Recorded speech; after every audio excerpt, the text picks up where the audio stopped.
We're going to go into more familiar territory. These are mostly published stories.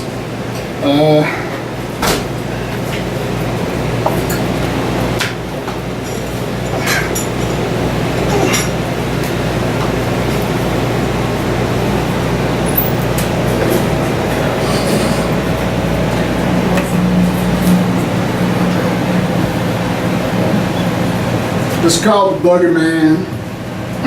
Boogeyman. All my stories have a lot of truth in them, and then they're based on real incidents. But this one is 100% true. This actually happened to me. I've had a lot of supernatural experiences in my life. And this is 100% true. The two boys played in an ash pile, wet and clumpy like sand. They built roads and caves for plastic army men. Their voices were lowered to mock the voices of soldiers. The tide of dusk was pulling slowly from the trees and clefts of the mountains and over the houses and shacks by the Big Sandy. The one boy, Jefferson, had been raised primarily in Chicago by his mother and father. Summers were spent with his father's parents. The other boy, Sean, was Jefferson's Irish twin, meaning that Sean was Jefferson's cousin born on the exact same day and year, almost to the minute. The boys played together out of minute they could, but otherwise were shy children who pulled away from the company of strangers, child and grown-up alike. Jefferson looked up across the creek called the Big Sandy and watched as the trees on the mountain lost their detail and turned into dark green clumps with patches of darkness.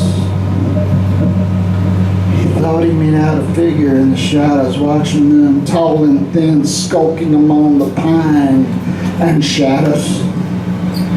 Jefferson could make out a wide oval face, the color of dirty sand, with a red clown smile and the cold open eyes of a dead deer. A dark entanglement of hair hung down in long and dirty folds. The pine branches shifted and the figure faded back into mountain darkness. See that? Asked Jefferson. What? That guy, that person back in there. You what? Up on the mountain looking at us. I ain't seen nobody. I seen him look like a skeleton, sort of, an Indian skeleton, kind of like. Boogeyman. What? You done seen the Boogeyman, Sean said.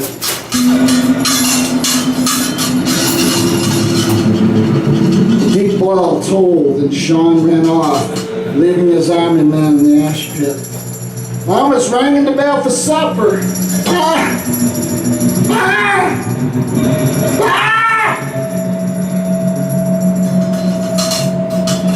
Next day, Jefferson and Sean crossed the Big Sandy, making their way over a decaying swinging bridge, missing wooden planks and rusting support coils.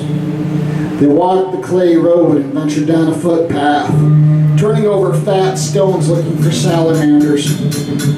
They came upon the remains of a cabin.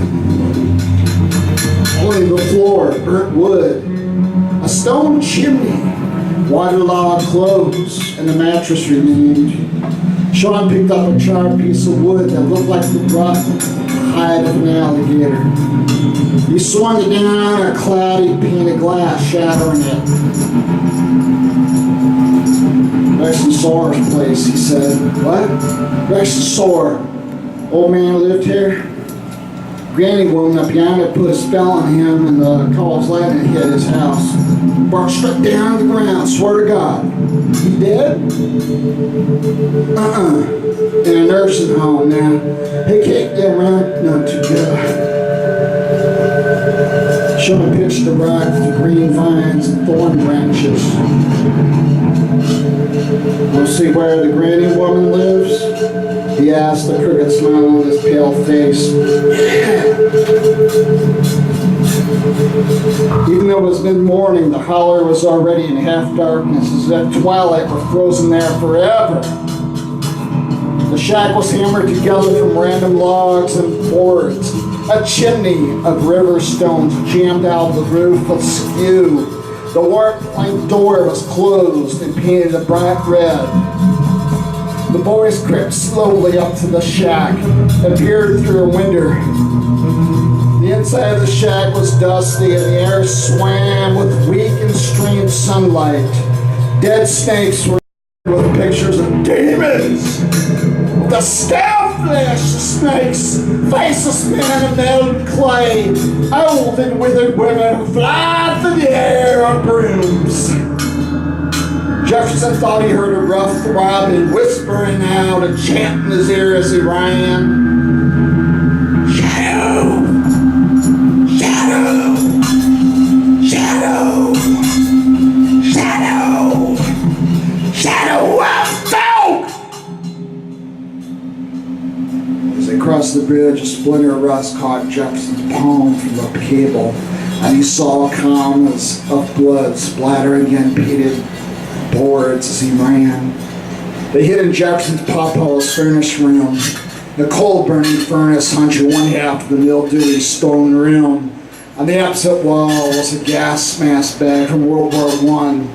A small leather pouch hung on the same nail and held a noxious clump of shriveled plants and herbs. A peacock feather was nailed on the wall above the door. "What's in that little poke?" asked Sean. Jefferson shrugged his shoulders. "Some kind of plants like what that granny woman had in her shack. Mama says your pawpaw was poured Indian. Maybe that's an Indian thing, them plants."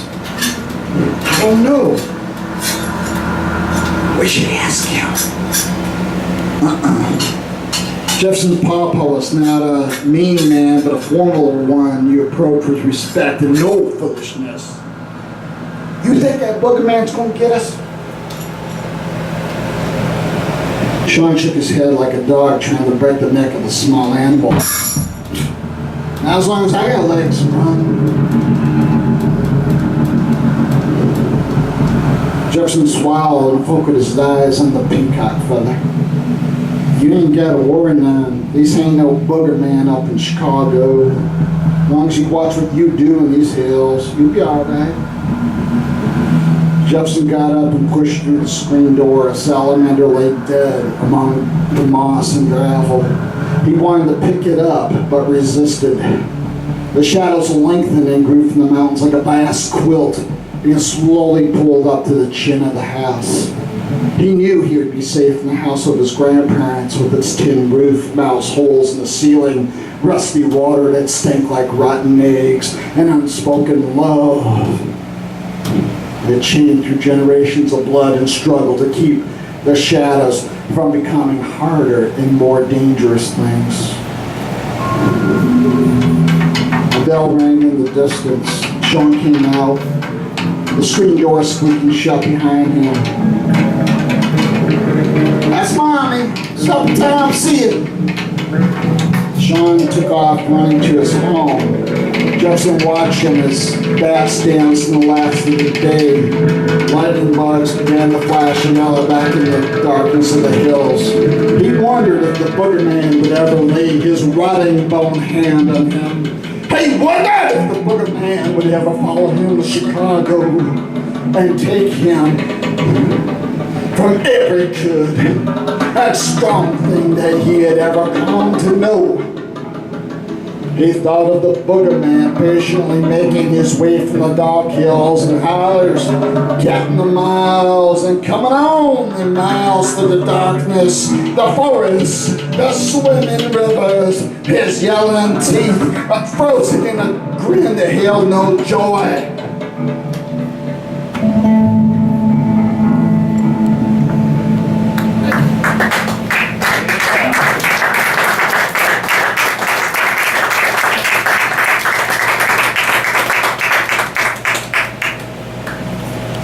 That's a true story.